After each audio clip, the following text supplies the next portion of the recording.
자, 이번에는 정부에서 나온 소식 함께 알아보도록 하겠습니다. 정부가 2030년 온실가스 배출량 목표를 세웠는데요. 그런데 이 배출 목표가 갑자기 너무 높아져가지고 배출량이 많을 수밖에 없는 산업들은 좀 걱정이 역시 나올 수밖에 없습니다. 이 부분에 대해서 팩트 사실과 함께 역시 우려 섞인 목소리들 어떤 것들이 있는지 함께 알아보도록 하겠습니다. 현재 세종시 나가 있는 이재경 기자 전화 연결돼 있습니다. 안녕하십니까? 예, 안녕하십니까. 예. 자, 정부에서 2030년 온실가스 배출량 목표를 정말 월등히 높인 것 같습니다. 그런데 사실 뭐 37%라고는 하는데 감은 잘 안 옵니다. 자세하게 좀 설명을 해주시죠. 예, 정부가 예상한 2030년의 온실가스 배출량은 8억 5천만 톤이었습니다. 이 기준으로 37%를 줄인다는 건데요. 여기서 37%를 빼면 8억 5천만 톤에서 5억 3천만 톤이 됩니다.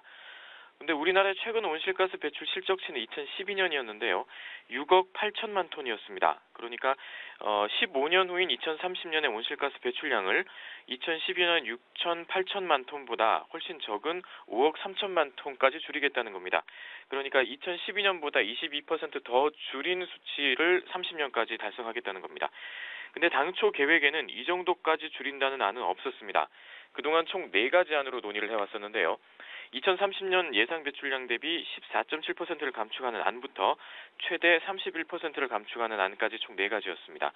근데 정부는 이 4가지 가운데 세 번째 안이 25.7% 감축하는 안을 한 가지로 내세웠고, 또 한 가지는 여기에다가 국제시장을 통한 온실가스 감축분 11.3%포인트를 추가한 37% 감축안 2개를 마련했습니다.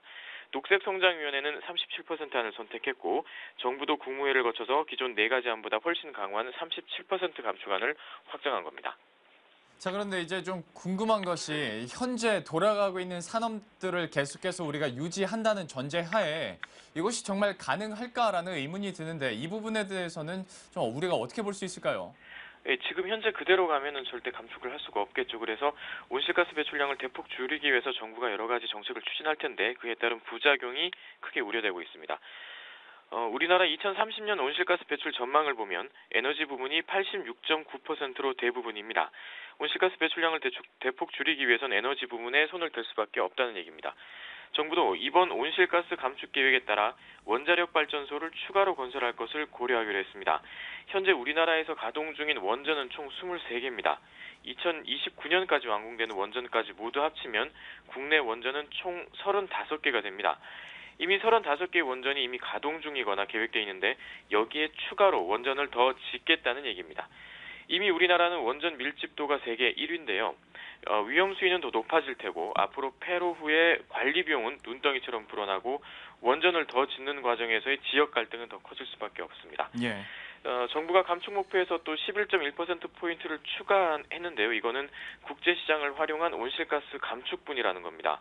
여기서 말하는 국제시장은 국제탄소시장 메커니즘, IMM이라고 합니다. 인터내셔널 마켓 메커니즘을 말하는 건데요. 신기후 체제의 주요 감축 수단 중 하나로 꼽히고 있긴 한데 현재 구체적인 규칙에 대한 협상이 진행 중이어서 아직 구체적인 실체가 없습니다. 2020년 이후에나 나올 얘기라서 아직 현실성이 없는 얘기입니다. 그런데 이제 사실 다른 나라도 이런 목표는 제시했는데 구체적으로 뭐 몇 퍼센트다 수치는 나오지 않은 걸로 알고 있는데 과연 우리나라가 이걸 정말 달성 가능할까요? 어떻게 보십니까? 예, 근데 뭐 앞으로 달성할 수 있느냐 이것도 중요한데요. 지금까지 한 번도 우리가 내세운 목표를 달성한 적이 없다는 점도 좀 주목할 필요가 있습니다. 온실가스 감축 목표를 지난 2009년에도 세운 적이 있습니다. 2009년 당시에는 2020년에 온실가스 감축 목표를 예상 배출량 대비 30% 줄이기로 한 바가 있었습니다.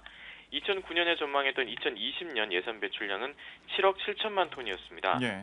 최근에 다시 전망한 2020년 배출량은 7억 8천만 톤입니다.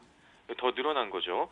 30% 줄이기는커녕 오히려 7억 8천만 톤으로 늘었고 2012년만 보더라도 6억 8천만 톤이었습니다.